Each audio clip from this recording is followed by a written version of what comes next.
जो चूहा वाला मंदिर बहुत फेमस, तो वहाँ के समाज के लोगों ने मुझे बड़ा सपोर्ट किया, बुलाया, खाना पीना पूरा में इतनी गरीबी है। अब मैं बता रहा हूँ। और आज कई सारे समाज के बच्चों को एजुकेशन दे रहे हैं, हेयर इंडस्ट्री में लेके आ रहे हैं। भैया भी अपने इस प्रदेश के सेन समाज में एक एकता की लहर आ सकती है। आज अगर हमारे यहाँ यूनिटी नहीं होता छत्तीसगढ़ में, तो हम विधायक भी नहीं बना पाते। टिकट मिलना तो चलो ठीक है, ज़रूरी है।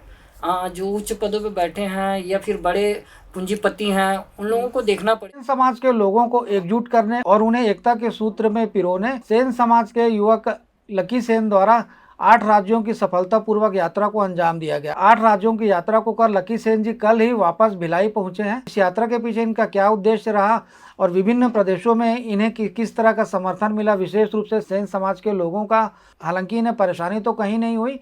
विधायक रिकेश सेन का नाम जगह जगह लिए जाने के उपरांत सेन समाज के लोगों द्वारा इनके समक्ष आकर इन्हें आर्थिक सहायता प्रदान करने के साथ साथ रहने खाने की भी पूरी व्यवस्था की जाती रही है। तो किस तरह की यह यात्रा रही और इस यात्रा का मुख्य उद्देश्य क्या रहा है और आने वाले समय में छत्तीसगढ़ की यात्रा को लेकर के इनका क्या कहना है, आइए हम लकी सेन जी से जानने की कोशिश करते हैं।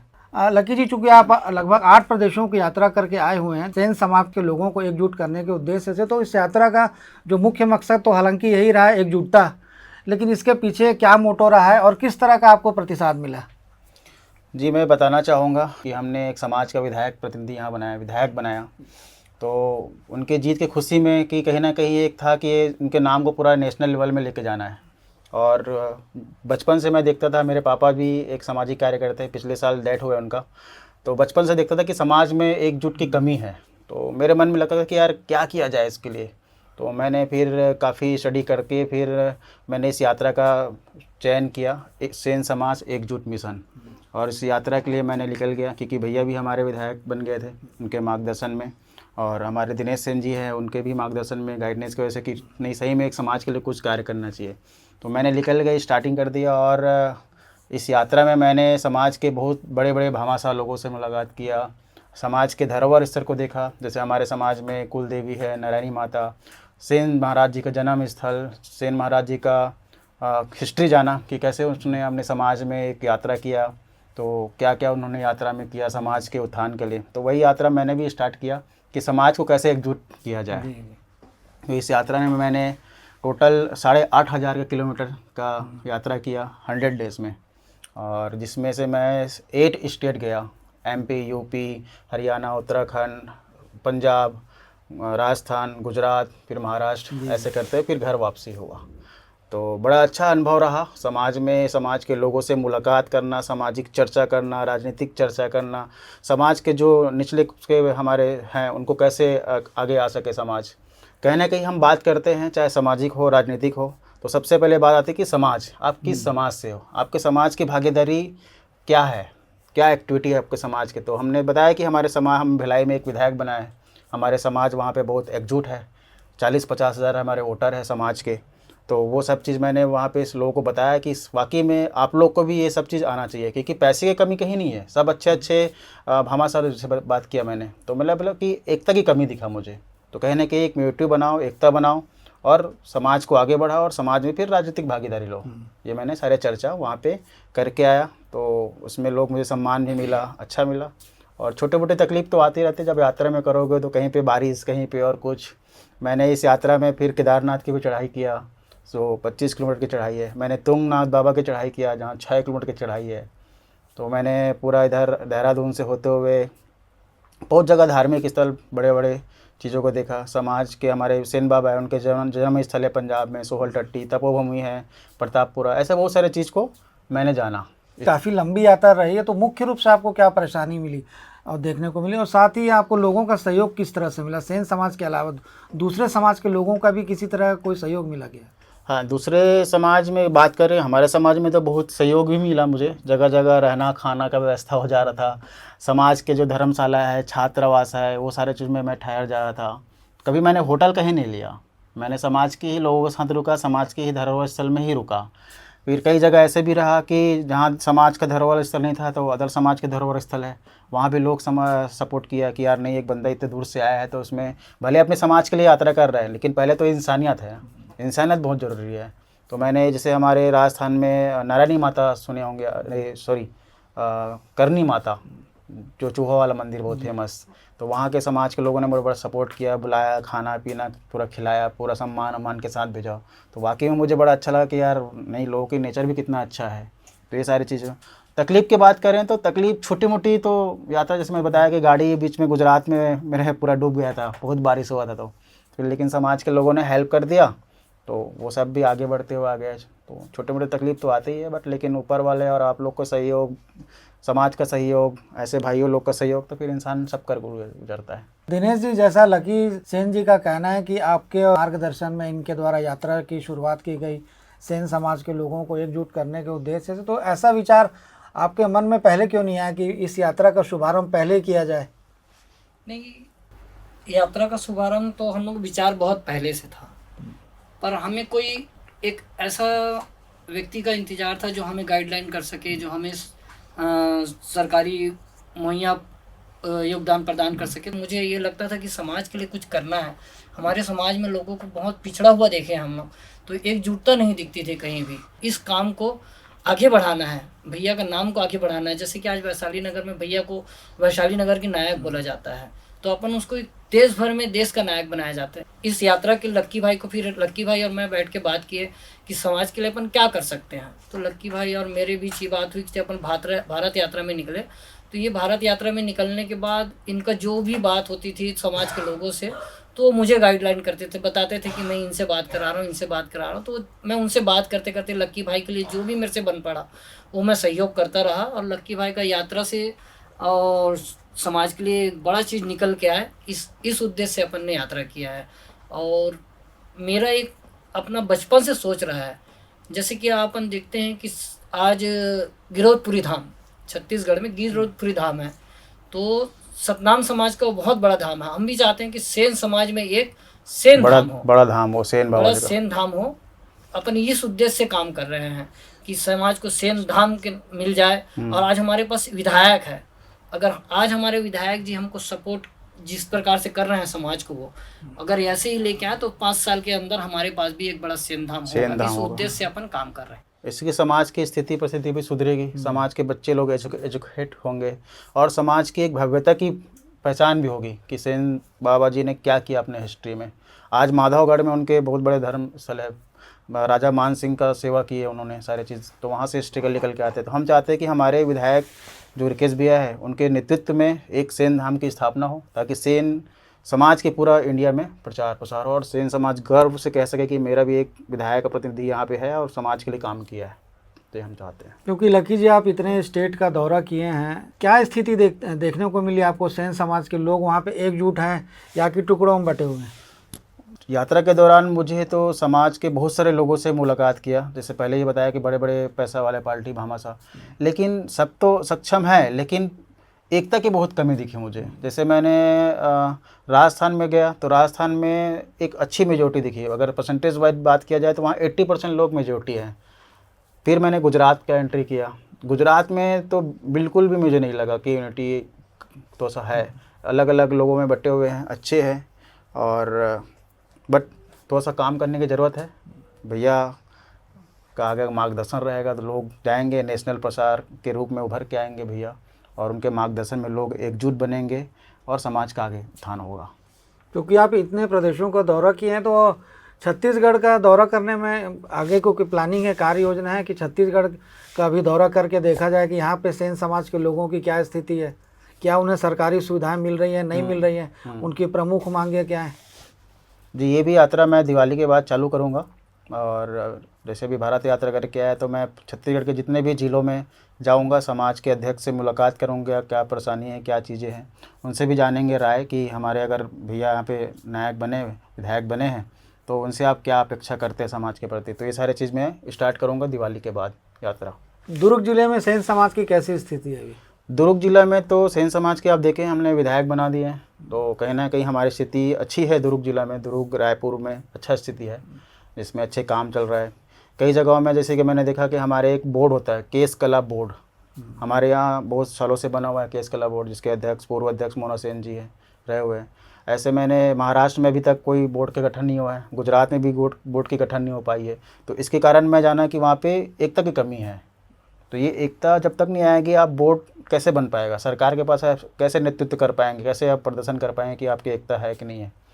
तो तो ये समाज के लोगों को एक, जैसा कि आपने कहा एकता देखने को नहीं मिल रही है, तो समाज के लोगों को एकता के सूत्र में पिरोने वरिष्ठों का किसी तरह का कोई मार्गदर्शन मिलता है आप लोगों को?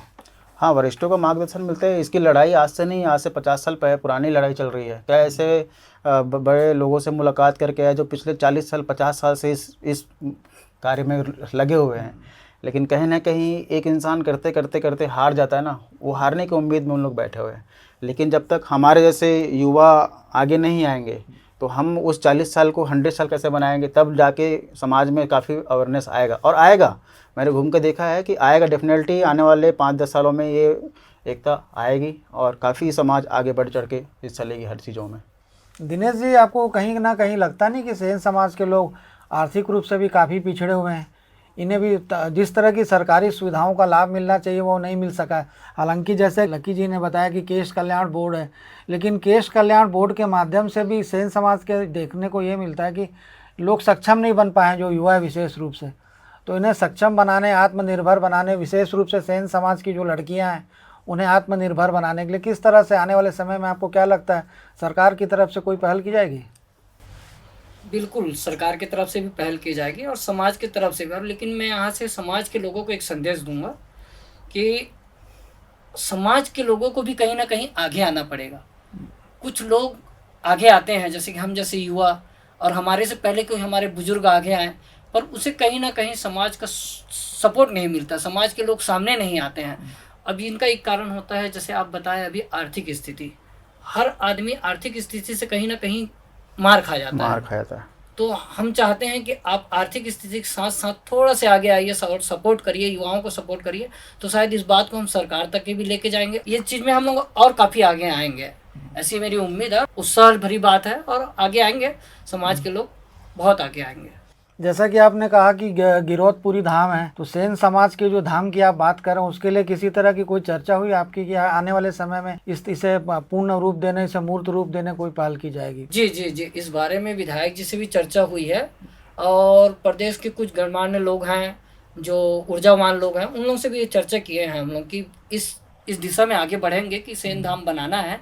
तो बोले बिल्कुल आप सपोर्ट करिए, आप आगे आइए और विधायक जी को लेके आएंगे अपन साथ में, तो जरूर एक सेन धाम हमको देखने को मिलेगा। आने वाला 3 साल 5 साल के अंदर में हमको एक सेन धाम छत्तीसगढ़ में देखने को मिलेगा।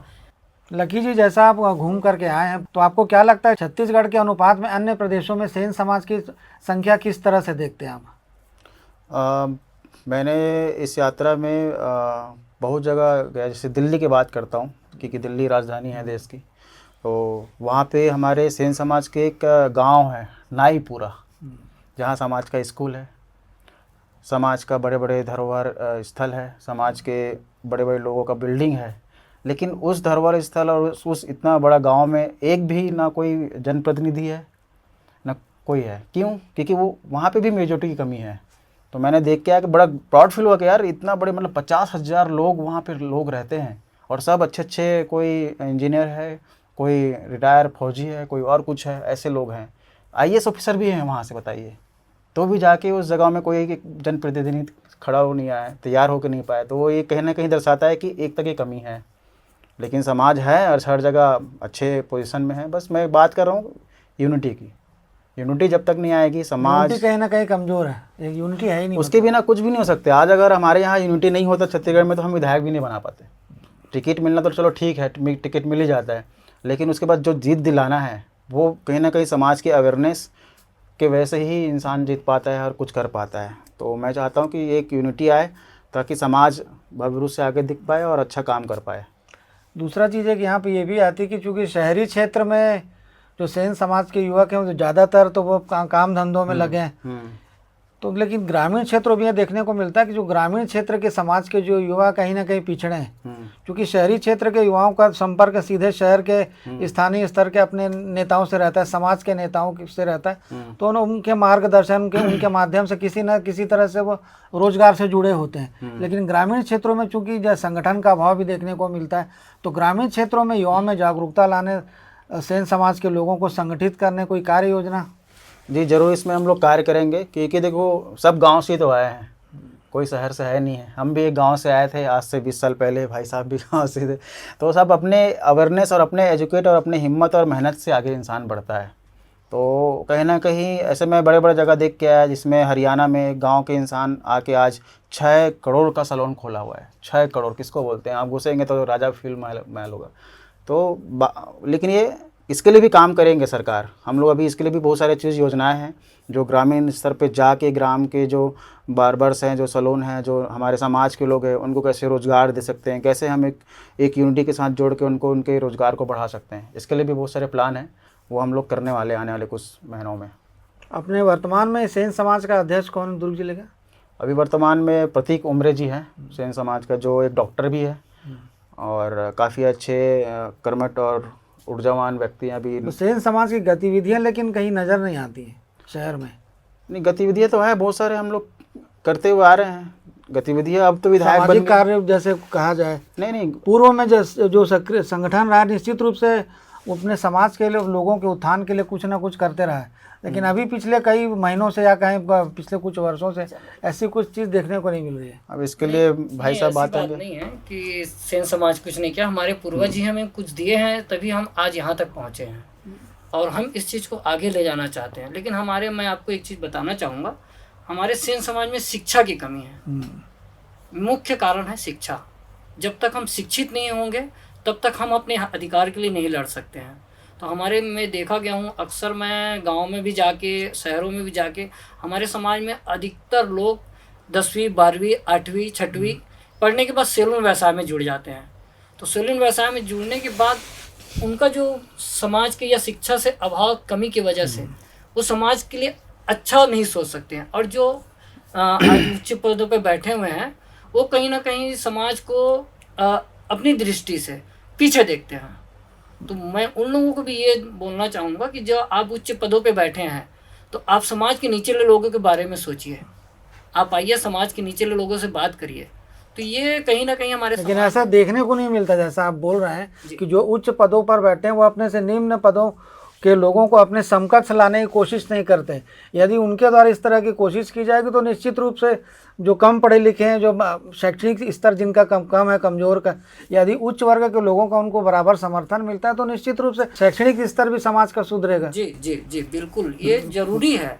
जो उच्च पदों पे बैठे हैं या फिर बड़े पूंजीपति हैं, उन लोगों को देखना पड़ेगा, सोचना पड़ेगा। कहीं ना कहीं समाज के उन अंतिम आदमी तक हमको पहुंचना पड़ेगा।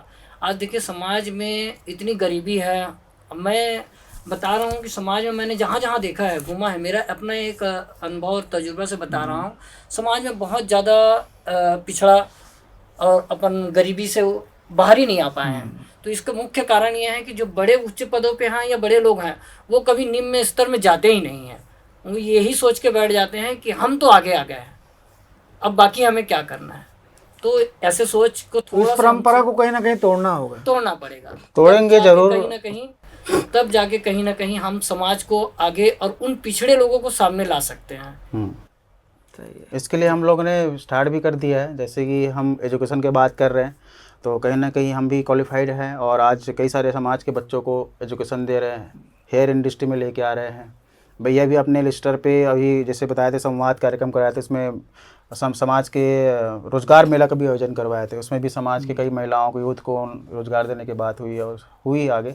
मेरा एक छोटा भाई है जो हेयर गुरु है छत्तीसगढ़ में, वो पूरा स्तर पे आप काम कर ही रहे हैं समाज के। और कैसे लोग हैं, बहुत समाज के लोग हैं, जैसे मोना सेन जी हो गए, उन लोग सब कर ही रहे हैं काम। आएंगे कि यूनिटी के साथ बन के ज़रूर समाज का उत्थान होगा आने वाले कुछ सालों में, देखेंगे। मैं प्राउडली बोल सकता हूँ, मैं ये यात्रा में समाज को बोला हूँ कि हम जो बात करते हैं ना, शिक्षा नहीं है, वो आज से 5-10-20 साल पहले की बात है। अब बहुत शिक्षक आ गए हैं। ऐसे समाज के कई बेटियाँ हैं जो विदेश में जाके पढ़ रहे हैं, कोई इंजीनियर बन रहे हैं, कोई और डॉक्टर बन रहे हैं, कोई IAS बन रहे हैं। तो ज़रूर आएंगे, बस समाज का सपोर्ट हो। कि आप युवा हैं, इसलिए हमारे चैनल के माध्यम से आप सेन समाज के युवाओं को क्या संदेश देना चाहेंगे? युवाओं को यही संदेश देना चाहूँगा कि सबसे पहले मैं, जहाँ तक मेरा यात्रा है, एकता हो, चाहे सोशल माध्यम के से हो, चाहे आप कोई भी सामाजिक भागीदारी लेते हैं उसमें जाके समाज में हो। और समाज में कहीं ना कहीं एक जैसे बात की है कि शिक्षा की कमी है, तो शिक्षा में मैं चाहता हूँ कि सब आ भी रहे हैं। अब तो सभी बच्चे लोग पढ़ रहे हैं, मैं देख रहा हूँ, उसके लिए तो कोई बात नहीं है।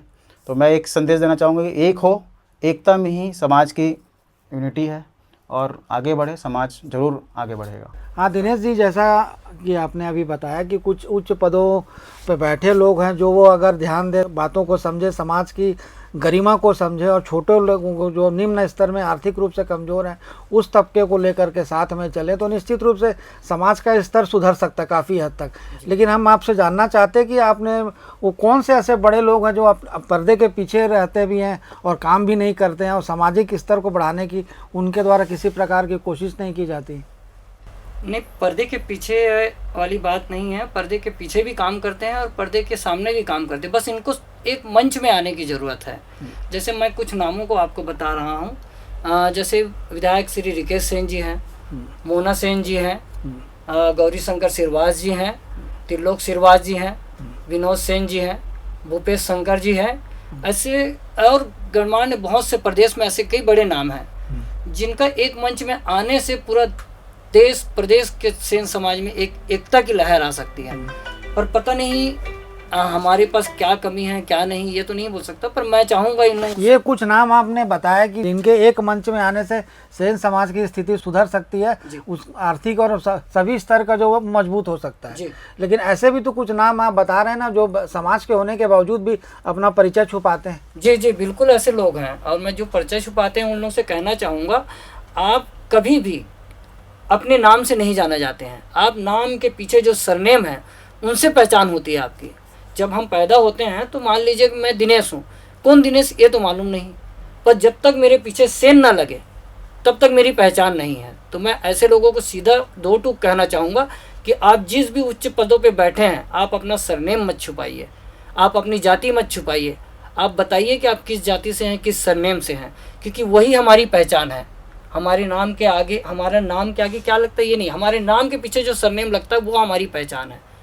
तो मैं ऐसे लोगों से निवेदन करूंगा कि आप अपनी जाति और पहचान मत छुपाइए। आप किसी भी पोस्ट में रहिए, किसी भी पद पे रहिए, क्योंकि कहीं ना कहीं आप सोचते हैं कि हम छोटी जाति से हैं।